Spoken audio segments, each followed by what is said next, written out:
Fala pessoal do Por Falar em Correr, Marcos Buozzi aqui de volta em mais um episódio, trazendo curiosidades e fatos sobre a Maratona de Boston. Hoje nesse episódio eu vou trazer algumas informações sobre o percurso da maratona.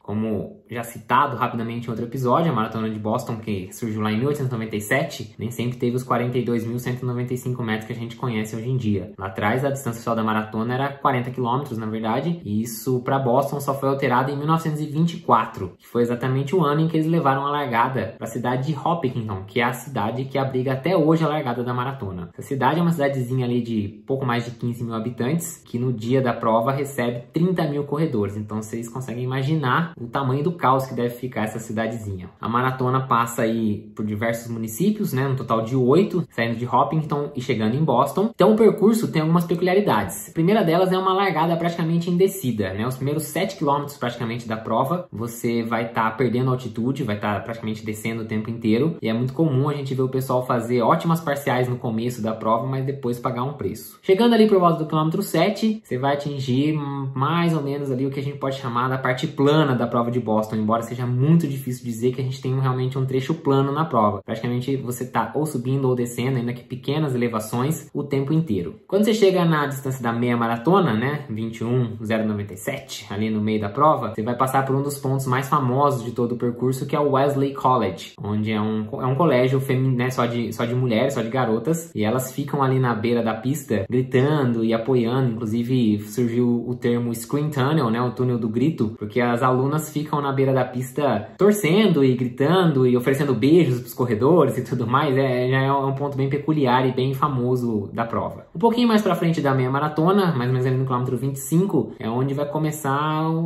a pegar. Então você tem ali as Newton Hills, são 4 colinas, né, 4 subidas, em que você tem ali uma variação um pouco mais longa, outra um pouco mais íngreme, mas você tem a quarta dessas subidas, que é a mais famosa de todas, que é a chamada Heartbreak Hill. E por que ela recebe esse nome, né? O nome, na verdade, vem de uma edição de 1936, quando o atual campeão, Johnny Kelly, que defendia o seu título, né, que tinha sido campeão no ano anterior, ele ultrapassou o primeiro colocado naquele momento na prova, exatamente nessa subida, que ficou conhecida mais tarde como Heartbreak Hill. E ao ultrapassar o primeiro colocado e assumir a liderança, ele deu um tapinha nas costas dele. Esse competidor que ele ultrapassa foi o Ellison Brown. E aí, achando que no caso ia ganhar a prova, né, uma vez que passou a quarta colina ali, vamos tentar, passou a parte mais difícil, ele deu esse tapinha, mas ele não contava que o Ellison Brown iria pegar uma injeção de ânimo e sair numa perseguição atrás dele, né, nesse trecho final da prova, e conseguir recuperar a primeira colocação e ganhar a prova. Então, ele acabou sendo campeão, com o Johnny Kelly sendo o vice. Diz a lenda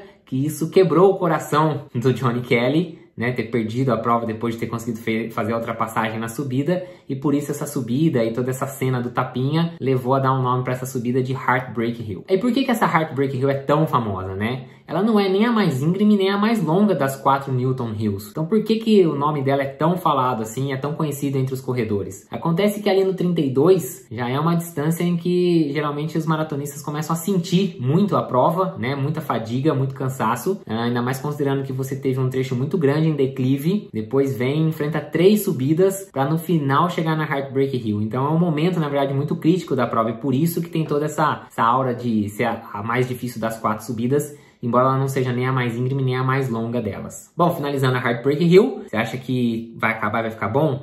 Negativo. Vem uma descida de mais ou menos 1 milha, conhecida como Cemetery Mile, porque na verdade você subiu as 4 colinas e você tem que voltar para mais ou menos pro nível do mar, que é onde você vai chegar em Boston, uma vez que Boston é uma cidade litorânea. Essa descida, conhecida como Cemetery Mile, como eu já falei, é a milha do cemitério, porque é onde o seu quadril vai morrer, segundo os organizadores da prova, né? Ou seja, como eu falei, a fadiga já muito acumulada, e descer não é tão fácil assim como parece no momento tão tarde assim na prova e já com a musculatura tão cansada. Vale destacar aqui que foi nesse trecho, nessa descida, que o Evans Kebet, o campeão da edição de 2022, fez o seu ataque e conseguiu fazer a parcela dos 5 km mais rápido para uma maratona. Então aproveitou essa descida, tinha perna, ainda tinha musculatura para fazer isso, e o ataque que deu a vitória para ele aconteceu a partir dessa descida aí da Cemetery Mile. Bom, depois disso já vai se encaminhando para a cidade de Boston, vai chegar na região da cidade onde tem a linha de chegada, que é uma praça, onde também está a biblioteca municipal, e a chegada fica numa das ruas que circundam essa praça, que é a Boylston Street. Na passagem ali para a linha de chegada, você ainda vai passar do lado do Fenway Park, como eu falei, é o estádio do Boston Red Sox, que é o time de beisebol da cidade de Boston, e que sempre acontece um jogo nesse dia, para que os torcedores saiam do estádio e vão lá apoiar e torcer pelos corredores na linha de chegada. Toda essa peculiaridade do percurso da Maratona de Boston traz um ponto que é importante destacar. Desde 2004, a World Athletics, que é um órgão que regulamenta o atletismo, né, entre as provas de atletismo à maratona, ela colocou algumas regras para que percursos de provas sejam aceitos ou não para quebras de recorde mundiais. Com as regras que foram criadas em 2004, Boston ficou de fora das possibilidades de ser considerado um recorde mundial. E por que isso? Bom, primeiro de tudo é por causa do desnível entre a largada e a chegada na Maratona de Boston. A Maratona de Boston tem uma perda de altimetria de mais ou menos 140 metros, ou seja, você larga 140 metros acima do nível da chegada, da linha de chegada. Isso pode até dar uma enganada, né? As pessoas podem achar, então a prova ainda é uma descida. Como vocês acabaram de perceber, bem longe disso, na verdade é um sobe e desce, e que tem uma descida bem grande no final e que te leva a um nível, praticamente o nível do mar. Para evitar que provas em descida gerassem recordes mundiais não realistas, provas que têm mais de 1 metro de desnível por quilômetro não são aceitas. Então, numa maratona, você não pode ter mais do que 42 metros de desnível entre a largada e a chegada. E a Maratona de Boston tem quase 140. Então, com isso, ela já não é um percurso próprio, nem aceito, vamos dizer assim, para uma quebra de recorde. Um outro ponto também que a Maratona de Boston não está em conformidades com as regras da World Athletics é que, se você pegar a linha de largada e a linha de chegada e traçar uma linha reta entre esses dois pontos, essa linha não pode ter mais do que metade da distância da prova. Ficou meio confuso, mas vamos lá. Então pensa que você tem largada e chegada, tracei uma linha reta. A maratona tem 42 km. Essa linha reta não pode ter mais do que 21 km.